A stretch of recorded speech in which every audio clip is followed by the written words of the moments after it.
Hey, welcome back to the channel, y'all. It's your boy Aunt K Rob with another video, and I'm very excited about this one. We're gonna check out the latest from the homie Pav Wrestling Gifts.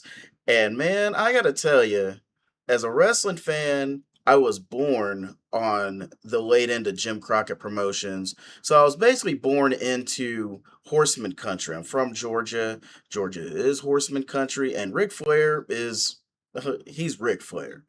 But that's not the Ric Flair I grew up watching. This more or less, the late 90s, early 2000s Ric Flair is who I grew up with. By the time my wrestling fandom got really big, it was, getting towards the end of the new generation, going into the Attitude Era with the New World Order and the Monday Night Wars kicking up. So, like, I saw Ric Flair and thought he was cool, but this old man's crazy, right? And what else are you gonna think when you're 10, 11 years old? Like, you see this crazy dude with the flailing white hair dancing and yelling and stuff and stripping down to his drawers and stuff on live TV. Like, Rick was wilding out, but nothing like when he came back to WWE in the 2000s, man. We're gonna check this out from the homie Wrestling Gift. Subscribe to him. He's got dope ass content. He is super funny and a lifelong fan like all of us. So like, comment, subscribe to him. Like, comment, subscribe to me, and let's get into this thing. Ric Flair is without a doubt one of the greatest wrestlers of all time. From 60-minute classics to iconic promos and feuds, this man did it all in wrestling. When older fans think of Ric Flair, they think of his classics with Steamboat, his feud with Dusty, the legendary Four Horsemen. They think of the 16-time world champion. They think of all the moments that made Ric Flair the man. See, this is the guy that my mom was watching, and then I learned to appreciate as I got older, obviously, but this wasn't my niche, if you will. All those moments took place before I ever watched a second of wrestling. All the title reigns, all the epic turns, those all took place before I was even born. See, the Ric Flair that I grew up with, was a maniac. The Ric Flair that I grew up with was a 56-year-old man running around past his prime, but somehow was the most entertaining guy in wrestling. He was Yep. out here wooing, dying, screaming, bleeding, taking bumps that he should have not been taking. He was so red that it looked like his blood pressure was about to kill him. But most importantly, the Ric Flair that I grew up on was the Deathmatch King. When Flair returned to the Ah, company in November of '01, from yeah. the very first moment you saw him, you just knew that this old man was ready to go. He came back alive and well, and before you knew it, he was already bleeding on Monday Night Raw. But when I think of Flair, I don't think of '02, I don't think of '03, I don't think of '04. Nah, I think of a certain 10-month period where this old man truly lost his fucking mind. I think of the 10-month period from late '05 to mid '06, where this man Oh, this was whenever he started beefing, or when Edge started beefing with him, and Edge won the WWE Championship. And then I think this was also when he was calling Mick Foley a glorified stuntman, I want to say.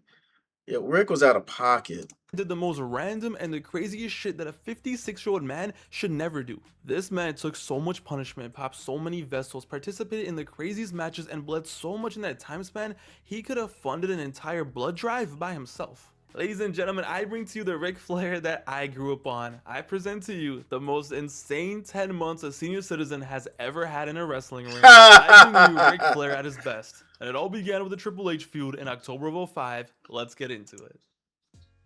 I remember it like it was yesterday. It was Raw Homecoming. It was a special episode, 3 hours back when you actually wanted 3 hours of wrestling. And Triple H was making his return to the company after being away since June. And after all those months away, he was teaming up with his best friend Ric Flair. The two won the match and did their thing against Carlito and Masters, and everything was good. Until it wasn't. Triple H turned on Bing! Flair, and with Jim Ross screaming, Triple H hit Damn. grabs the sledgehammer to the dome after their match, and to say that this got violent would be an understatement. Triple H massacred Ric Flair. It looked like a cartel execution. I was 7 years old at the time, and watching this, I was so damn uncomfortable. It felt like I was watching my grandpa get killed in front of me. My 56-year-old alcoholic, perverted grandpa. He was bleeding all over the place, crying, begging, and all you heard was, ah, God, ah, God. And just to make it worse, Triple H beat his ass in front of all these. Oh, bro, that's Harley Race. Is that Coco Beware and Moolah and May? Yo! Well, I can't tell who that is, but Hall of Famer, Hall of Famer, Hall of Famer, Hall of Famer. Yeah.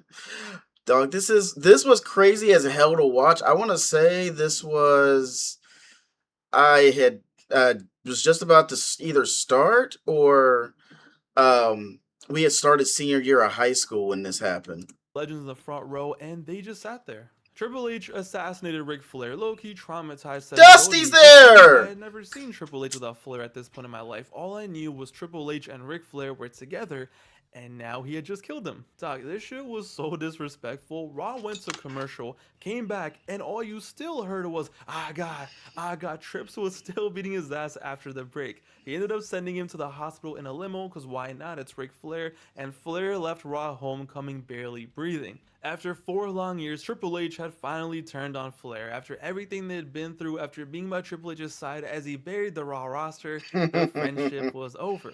But it was all good, because it was this moment that kickstarted Ric Flair's generational run.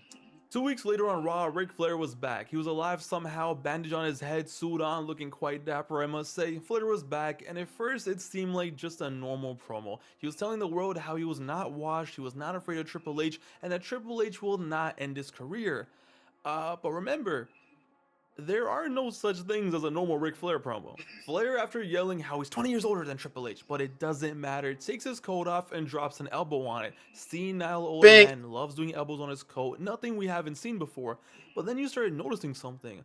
You see that despite nobody touching him, despite him not even touching himself at this point, blood Yo, Ric Flair, one of his specialties was being able to bleed. Nobody had a crimson mask like Ric Flair, but dude, like he's literally bleeding through the bandage and nobody's even touched him. That's insane, bro. starts to leak from his bandage. Somehow he dropped an elbow and his head started bleeding. He starts talking about the plane crash he survived in the 70s and how that couldn't even kill him.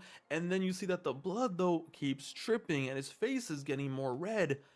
And then Grandpa just loses it. He takes the band-aid off and just starts punching himself like, ha, ha, ha, ha. I gotta look at this every day. Just slap, slap, slap. He's hitting himself in the head like a Neanderthal. And next thing you know, he's pouring hot. Mind you, this is a one-man promo. Nobody has touched him. Why is there a senior citizen in the ring bleeding? I just took the stitches out an hour ago. Why would you do that, my good sir? Yo, it's bad. He's out here looking like Two-Face. Half of his face is covered, and then to solve that problem, he spreads it around like strawberry jam. It looks like he's using his own blood as sunscreen. And the best part is, the crowd is just quiet. There's no woos, there's no cheers. Everyone is just like, what the fuck are we watching? Honey, get the kids. It's on his shirt. It's everywhere. Grandpa has lost it. There's literally a guy in the front row with toilet paper who's trying Yo. to get Flair. Triple H comes out, and Flair goes under the ring and grabs a baseball bat. And I swear to God, when I first saw this, when I saw this now, I thought he was gonna hit. Dog, that could honestly be like you put an album cover where you put the parental advisory in the bottom for explicit content, or this could be a GTA load screen. Bro, I remember watching this shit and thinking he's officially lost his damn mind, like or whatever was left of it. Because this is just this. It made sense, but it didn't make sense. Because what middle-aged man or person did you ever see act like this? Himself with a baseball bat, but now he chases Triple H backstage looking like a maniac. Trips is running for his life. Can you really blame him? And this segment ends with Flair asking, "Why don't you run from me?" Jeez, Nate, I wonder why. Ladies and gentlemen, Ric Flair had officially lost it. This all led to Triple H versus Ric Flair in a steel cage match at Taboo Tuesday, and this match to me is just, it's so fascinating. When I tell you that Ric Flair was busted open literally 4 minutes into the match, I am not joking whatsoever. I love how before the match starts, he's smiling, he's amped, and just, all excited. Just 4 minutes later, he was already bleeding. If that's not a record, I don't know what is. These two wrestled, if you want to call it that, for 18 minutes. For 15 of them, we saw Ric Flair die. Flair took so much punishment in this match, yet every time he would just get up and fight. Triple H legit ran out of shit to do to this man, but the crackhead just did not give up. Despite getting beat by a chain, despite looking like his soul left his body, God knows what Flair drank before this match, but Flair had the figure four, he jumped off the top rope, most importantly, he grabbed some testes, and at the end, it was these chair shots, these cracked out chair shots, looking like a zombie on PCP, running around, and bang, he nails Triple H over and over. And after 18 long minutes, I don't even know how he's able to stand. First of all, my father is the same age as Flair was at this time, and that guy needs a 3-hour nap after mowing the lawn. But Gramps over here, against all odds, after almost bleeding out, comes back and gets the win in a great match. So Flair wins the bloody affair, right? He did his thing. You would assume that after this, it would be time to chill out, right? You know, go home, take care of your kids, take care of your wife before she divorces you again. Nope, no. I'm the nature boy. They ran it back 2 weeks later at Survivor Series 2000. Now, the context for why Triple H turned on Flair, because Ric Flair won the Intercontinental Championship, and for Triple H, the way he looked at Ric Flair, anything less than a world title is him accepting mediocrity. Which, listen, it's 2005. Rick is just trying to enjoy his life, win another championship that he reasonably can attain. He's not going to be the WWE champion. He's not going to be the world heavyweight champion in Big 2005. He could be the IC title holder, so cool. Let him have it. He's past his prime. Let him have nice things, man. No, you accepted mediocrity, and that's beneath the Ric Flair I know, And then they ran this, old Yeller angle. 2005 because a steel cage match wasn't enough. It was time to run a last man standing match. Ric Flair at 56 years old for the love of the game, just to pay his bills and his alimony, and honestly, probably just to feel something, tweaked. Genuinely tweaked at Survivor Series 05. I don't know what they fed him before this, what he drank. I don't know if they shot him up with horse steroids or what, but in this match that went on for 26 minutes, there were at least 12 instances where it looked like he was genuinely dead. Suplexes on the floor, getting assaulted with a screwdriver. This man should be collecting his pension, not getting a flathead into the forehead. You see Flair just stumbling around. He probably thought he was in a bar in Tampa. Spine buster on the floor. Everything you can imagine. At this point, you just gotta assume Triple H gets turned on by abusing old men. But just like usual, when in doubt, Ric Flair just grabs it out. Ric Flair just can't die. It really made no sense because it was beyond him participating in the matches, right? This crazy bastard would always get up, always hit the cue, never botch really. I can't think of one Ric Flair botch from this era, and every time just have a solid to great match. Flair pulls out all the stops, anything you can imagine he does. His reversal timing was on point, his whole body might have been red, but the instincts were still there. And the most insane part about all this is so he takes one pedigree, right? Boom, gets nailed, he's out, it's a wrap. Many wrestlers from this era had fallen victims of the pedigree at this point, but not Ric Flair. He gets up. Okay, so Triple H hits him with another one. You would assume that Gramps would be dead, right? Nah, this is Ric Flair. He cannot. I am convinced that Ric Flair would have survived Hiroshima. Ric Flair gets up with a second pedigree, flips off Triple H, Trips hits him with another one. And he still gets up. He's like that one crawly zombie from BO1 that just won't die. What the fuck? He gets headshotted. Triple H gets 500 XP. And finally, after 26 minutes, after surviving 3 pedigrees, chair shots, screwdrivers, nuclear attacks, predator missiles, AC-130, Ric Flair finally lost.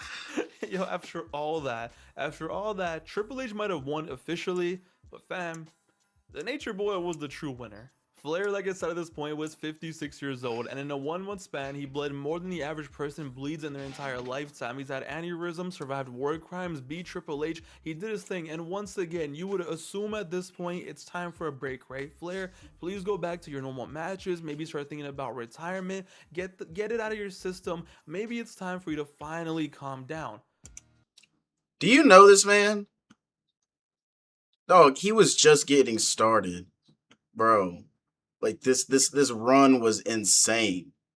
No, it's 2006, it's January, it's Monday Night Raw, Ric Flair is losing his mind, and we're getting Ric Flair versus Edge for the WWE Championship. It wasn't even the fact that it was a Ric Flair getting a WWE title match against the heel champion. It was the fact it was a TLC match. Ric Flair didn't take bumps off the top rope, let alone a ladder. That's crazy. In a TLC match. And I'm gonna say the same shit I said as a 7-year-old. Why the f is Ric Flair in a TLC match? I love wrestling. I love wrestling so much. I love Ric Flair. Ric Flair started wrestling in the 1970s. Fun fact, back in the 70s in a lot of wrestling companies, in the NWA particularly, it was illegal to, quote, throw your opponent over the top rope. That was the world that Ric Flair started wrestling in. In 2006, look at the state of this man. This TLC match is one of my fondest memories as a kid. I will never forget watching this after school and just being in shock at what the hell was going down in front of me. Ric Flair in North Carolina, 50. But the match was really, really damn good, and you could argue it was probably the best match that year on WWE television, or at least on Raw. because who in their right mind would have thought Ric Flair in '06 would go out and have an awesome world title match for free? Yeah, that not pay per view, because Edge was the champion and he was going to face Cena at the Rumble. So yeah, this was a free match, bruh. We were spoiled. 6 years old against my biggest op, somehow still had blood to give to this industry, and all you see is just him dying. Ladders being thrown at him, chairs. His daughter is in the front row crying and screaming. Did I mention he was 56 years old, and not a modern 56, fueled by stem cells? No, this was a 56-year-old man built on alcohol. There was no DDP yoga back in the day. Half of his contemporaries at this point were dying weekly. Meanwhile, he was having a TLC match on Raw. To this day, the most insane main event I've ever seen for Raw. Edge jumped off a ladder, put Flair through a table, Charlotte was crying. You would think when Flair was born in the 1940s, his parents thought that, oh, one day my son's gonna be a professional wrestler and have this done to him. And just when you think things couldn't get crazier, just when enough damage hadn't been done, Edge superplexes Ric Flair off the top of the ladder. Ah, God, breaks his back. I don't know why Flair felt the need to do this. I will never know why. The match would have been the same without him doing this. But guys, this is Ric Flair. This is what made Ric Flair the GOAT. He truly just did not care. And you know what? It was after this match I was very convinced that he legitimately wanted to die in the wrestling ring. I mean, why else would anybody at his age, with his experience and everything he's been through, put themselves through this and not have a pay-per-view payout for it? You know what? Salute to the GOAT Ric Flair, man, because there was no need for him to do this, but love of the game. It's fine. Thank you, Flair. I thank you for this moment. There goes my hero. And with all his might, he sends Edge flying. He puts Lita in a figure four, because why not, right? Winning the title. And like I said, one of the best Raw main events ever, just because of the absurdity of it. Flair, Flair, Flair. I used to watch this match a lot as a kid because I had tapes on VHS, and something that's always been ingrained in my brain is after the match, Edge tries attacking him more to really put his lights out, and Cena actually comes out and saves the day. But the visual of Cena standing over Flair with a chair trying to protect him, it always just makes me laugh because just look at Flair. I swear to you, Yo, he looks he dead. doesn't even move an inch while Cena is above him. He doesn't even twitch, and Cena's all like, rah, and it's like, bro, can you please check if he's still breathing? Surely Ric Flair was breathing because once again, Flair can't die. And in 2006, let's just say they definitely tested that theory. It was then WrestleMania season. The year before WrestleMania 21, there were rumors that The Rock wanted to verse Ric Flair at the big show. So when it came to '06, it was like, Flair can still go, clearly. He can still bleed, clearly. Who could Flair possibly take on at WrestleMania and have a great WrestleMania moment with?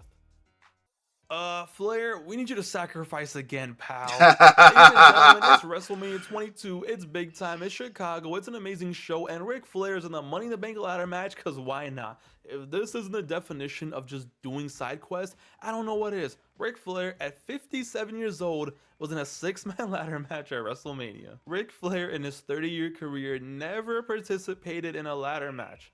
And then 2006 came and now he's been in 2 of them. Quote, when we did our Money in the Bank ladder match together, Ric Flair pulled me aside and said, look, I want to take a big bump off this ladder. You're the only person I trust to give me a suplex off the top. I know you got experience and you're good.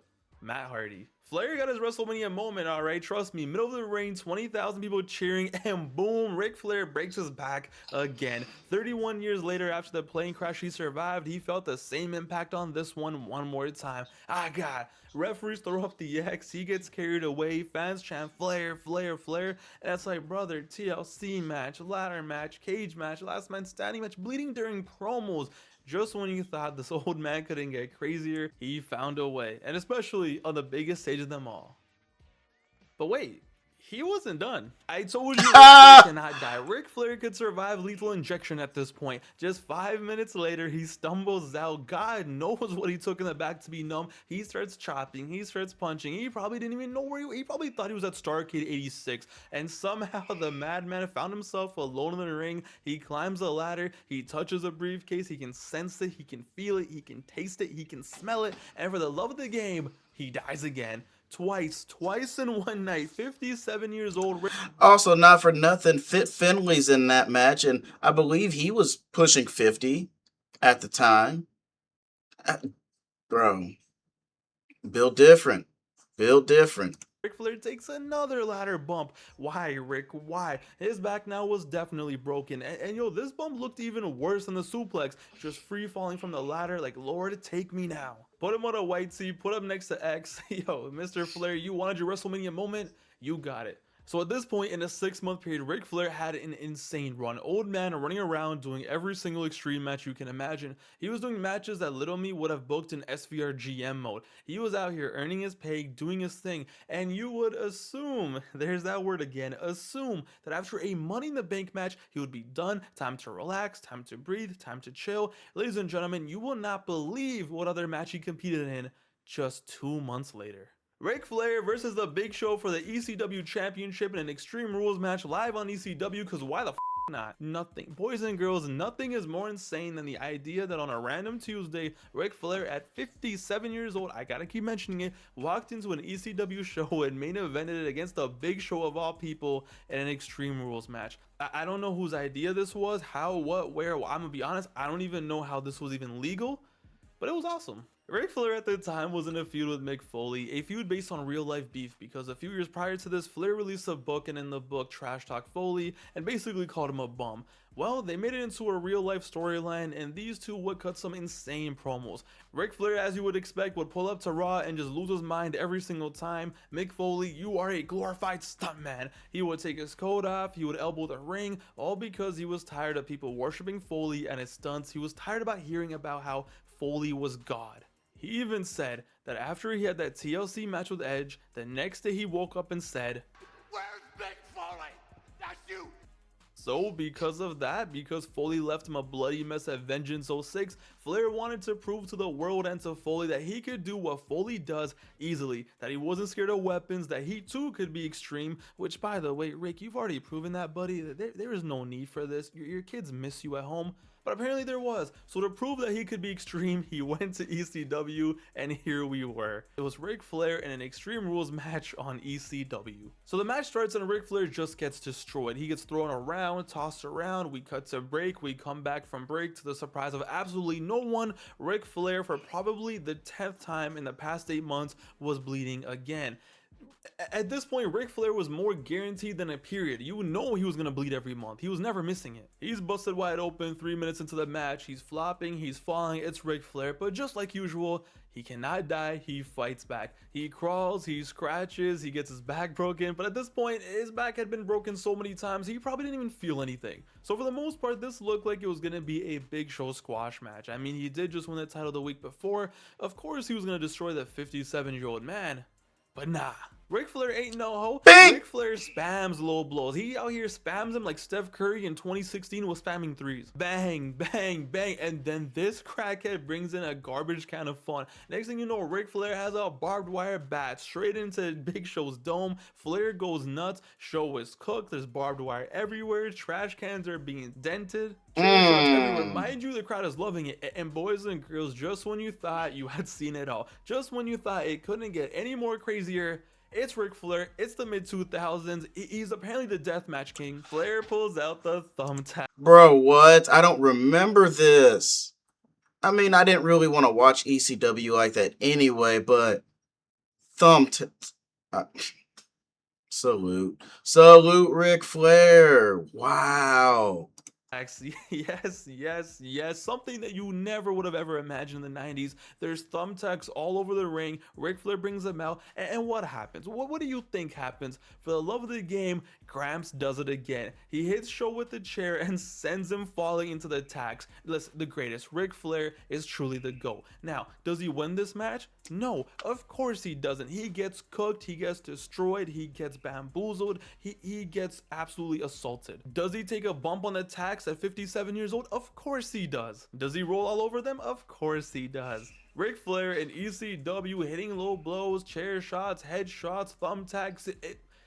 Flair, Flair, Flair. Listen, there might be guys who are technically better wrestlers than Flair, bigger draws, made more money, did this, did that. But yo, who has loved the game more than Ric Flair? It's like him and Foley, which is what makes their beef so funny. But they give so much to this industry. They give their bodies. They put over talent. Hey, Nate, Big Show just became ECW champion. We need you to put him over so he can look lethal. Hey, no worries. Put me on thumbtacks. This crackhead just loves wrestling, and this run right here just personified that. And well, there was only one way that this run of Flair being a deathmatch king was going to end. SummerSlam 06, live from Boston, Mass. Foley versus Flair in an I Quit match. When I tell you that this is genuinely one of the most violent matches in WWE history, I'm not joking. Nobody ever talks about this match. This match is never brought up like that. Maybe it's because it was the 4th match on the show, non-titled, only 13 minutes long, and it wasn't really a match that was promoted too much. But listen, what these two crackheads did in 13 minutes,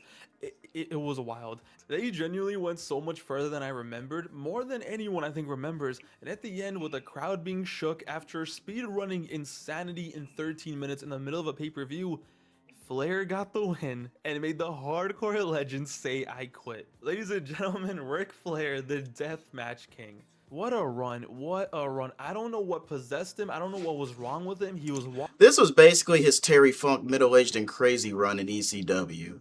Because holy shit, why? Other than love of the game, why?